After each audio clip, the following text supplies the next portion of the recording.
Good morning, boys and girls.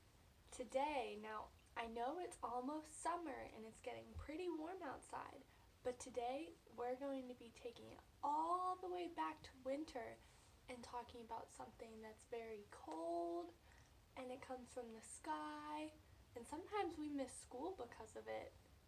What do you think I'm talking about? Snow! Good job! Today we're going to be learning all about snow and where it comes from and why it falls from the sky and why it doesn't come up from the ground or something silly like that. And then we're going to be scientists and do a little science experiment with ice. So let's get started. You were right, we're talking about snow today. Now, what even is snow? Snow is just like rain, but it's extra cold rain. So when it gets very cold outside, when it gets 32 degrees Fahrenheit exactly, that rain that's stuck up in the clouds, it turns into tiny little ice crystals and they stick together and they make a snowflake. So snow is just frozen water. Now, we know that snow comes from the clouds, but what makes it fall? When all of those tiny little water droplets stick together and they get really cold, it just swells bigger and bigger and bigger inside of the cloud until it gets too heavy for the cloud to hold, and then it just lets it all loose onto the ground, which is why snow falls from the clouds. And there are 35 different types of snowflakes, but no snowflake is exactly the same. Each snowflake has its own unique pattern all around it. So no snowflake that falls from the sky is exactly the same. And that has to do, if a snowflake fell outside today, it's nowhere near the same design as a snowflake that fell 2 winters ago. That's so crazy. So today, we're going to sing a little song about snowflakes. Now, I'm going to sing it first, one time, and then the second time, you can join in with me and learn the words a little bit better, and then the third time, we'll all sing it together, okay?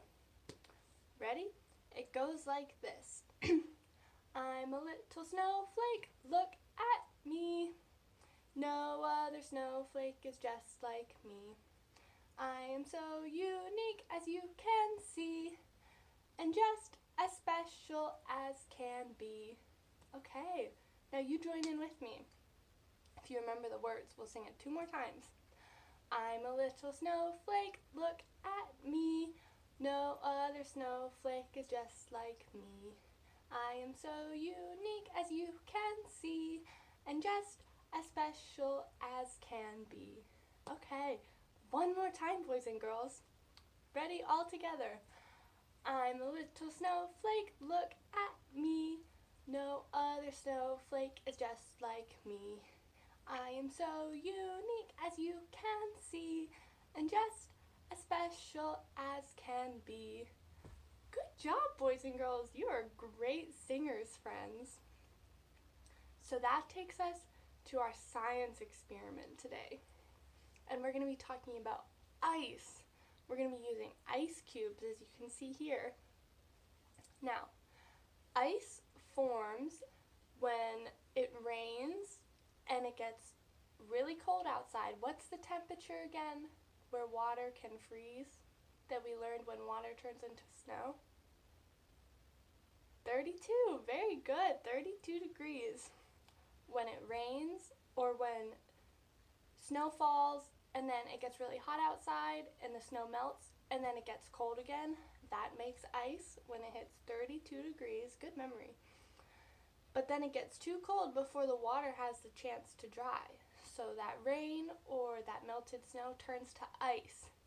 And ice, when it gets on our sidewalks or on our driveways or parking lots, can be very dangerous.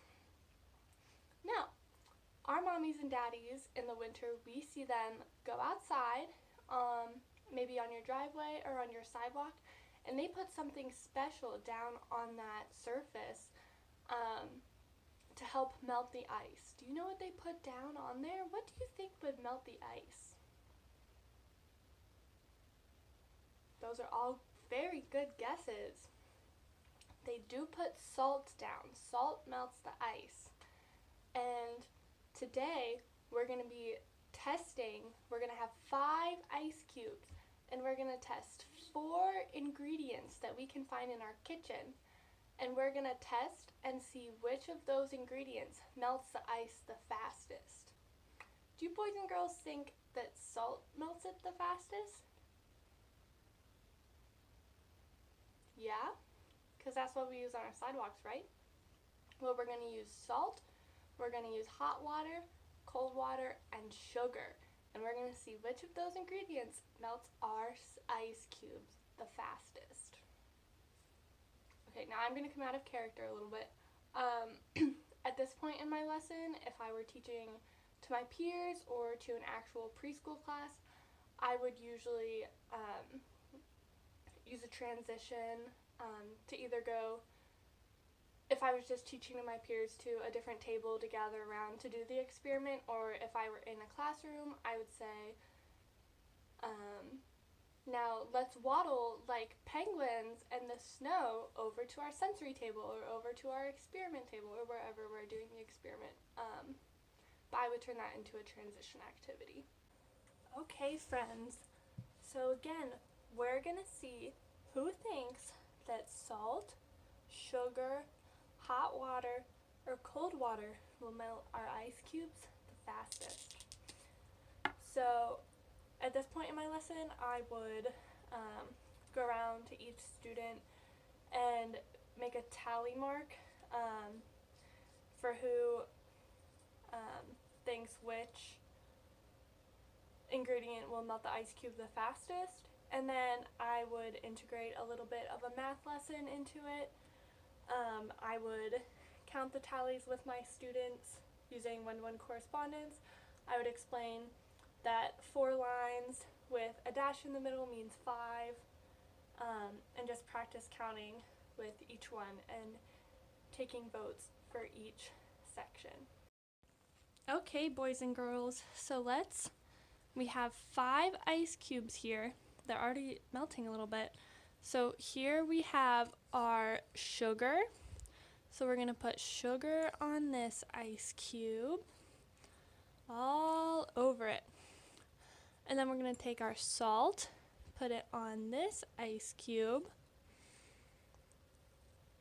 And as I was doing this, the class would be gathered around and they would be observing as I go. Here I have my hot water that we're going to pour in here. And then we have some cold water that we're going to pour on this one. And this one we're just going to use as reference. It's called a control. So we're going to wait 5 minutes and see which of these melts our ice cube the fastest. Now, during this time that I would be waiting with my students for these ice cubes to melt, we would be observing them, we would be looking at them, observing which ingredient is doing what to the ice cube, and then it would be during this time where I would do the mini math lesson, integrate a different subject in and count the tallies. And looking at it now, you could probably integrate reading into it too, with the salt, sugar, hot water, and cold water, and do sounds if you had extra time. Some phonics. Okay, boys and girls, it's been 5 minutes, so looking at our ice cubes now, which one of our ingredients melted it the fastest? Now, as a reminder, this one was cold water, this was hot water, this was salt, and then this one was sugar. So let's look very closely, class. Which one melted the fastest? The hot water, good. Yeah, this one did melt pretty quickly. It melted in the first minute or so. Now, we decided that we don't pour hot water on our icy sidewalks or driveways in the winter. What do we pour on it? Salt, good. And then this one was a salt, right? And it's pretty close to the water, huh?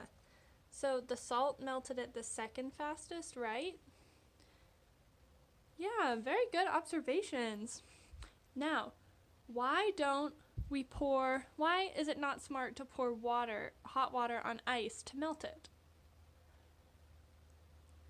Let's think back to our lesson. We learned that when water gets too cold, it turns into ice. Good. So if we poured hot water on our icy sidewalks, when I stick my finger in here, the water's pretty cold, so the ice on the driveway might make the hot water cold again. And that hot water will turn cold and it will turn right back into ice. So that's why we pour salt on our icy driveways and sidewalks in the winter to melt our snow.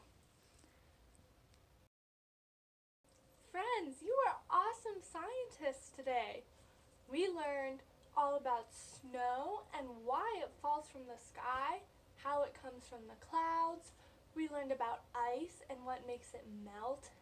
And we were scientists and we did a really big science experiment. And we even learned how to count tallies. That's a lot of learning in one day, boys and girls. You did a great job today. So now that we're talking about weather, next week we're going to move on talking about the season of spring and what happens in that season, what kind of weather we experience, and all sorts of things about spring.